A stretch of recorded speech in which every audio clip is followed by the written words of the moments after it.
আজই ডাউনলোড করুন আর এনজয় করুন আপনার পছন্দের শো। আমাদেরকে দেখতে হবে আমাদের কাছে ইম্পর্টেন্ট কোনটা। আমাদের কাছে ইম্পর্টেন্ট হলো লাজুর পড়াশোনাটা করানো। পড়া আটকাবে না, কিছুতেই না। আমাকে একটা উপায় করতে হবে।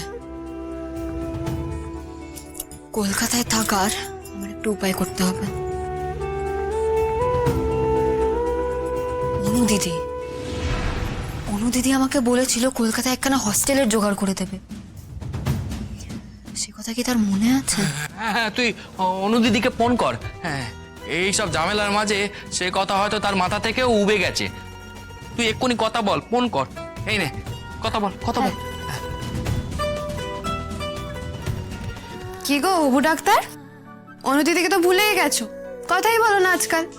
কেমন আছো? হ্যাঁ, আছি গো একরকম। অনু দিদি, আমি বড় বিপদে পড়ে গেছি গো। বিপদ মানে? কি হয়েছে? অনু দিদি, তোমার মনে আছে তুমি আমাকে বলছিলে আমার জন্য একখানা হোস্টেল জোগাড় করে দেবে? হ্যাঁ, বলেছিলাম তো। তারপর তো আমি এখানে চলে এসেছিলাম বলে আর কাজে লাগেনি। কিন্তু এখন তো আমার আবার কলকাতায় গিয়ে পড়তে হবে না, যাতায়াত তো করতে পারবো না। দাও না গো একখানা হোস্টেলের ব্যবস্থা করে। কিন্তু লাজু, তোমার বাইরের হস্টেলে কি দরকার? তুমি যা ভালো রেজাল্ট করেছো তাতে তো কলেজের হস্টেলেই তোমার জায়গা পেয়ে যাওয়ার কথা। অ্যাপ্লাই করোনি? করেছিলাম তো, তারাই এক্ষুনি ফোন করলো, বললো 3-4 মাসের আগে আমি কিছু পাবো না।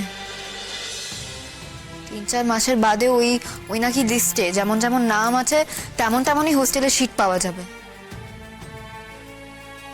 ভালো রেজাল্ট তো আমি একাই করিনি অনু দিদি, আমার মতন আরো অনেকে আছে।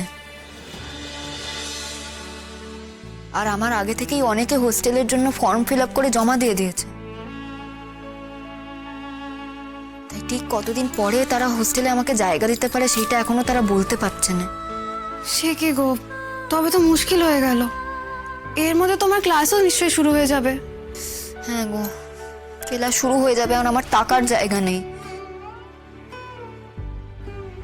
কি করি এখন আমি বলো?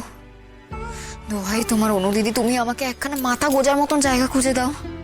এই রে, এত তাড়াতাড়ি আমি কোথায় জায়গা পাই বলো তো? তোমার তো সত্যিই খুব চাপ হয়ে গেল। কেন গো, তোমার চেনা জায়গার কথা বলেছিলে, তারা আর কাউকে জায়গা দেবে না? আরে সেই হস্টেলটা তো আমার চেনা না, সেখানে আমার একজন পরিচিত থাকে। আচ্ছা দাঁড়াও, আমি একবার ওর সাথে কথা বলে তোমায় কল ব্যাক করছি।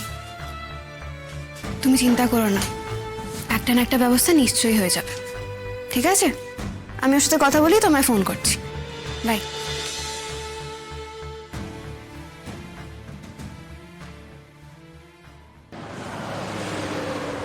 ওর শ্বশুর, ওর শাশুড়ি, ওর বর কে কি বলেছিল আমার সব মনে আছে। কিন্তু আমরা এত কথা শুনছি কেন? হ্যাঁ, আমাদের তো এত কথা শোনার নয়। আমাদেরকে দেখতে হবে আমাদের কাছে ইম্পর্টেন্ট কোনটা। আমাদের কাছে ইম্পর্টেন্ট হলো লাজুর পড়াশোনাটা করানো, ও যাতে সুস্থভাবে পড়াশোনাটা করতে পারে সেটা দেখা।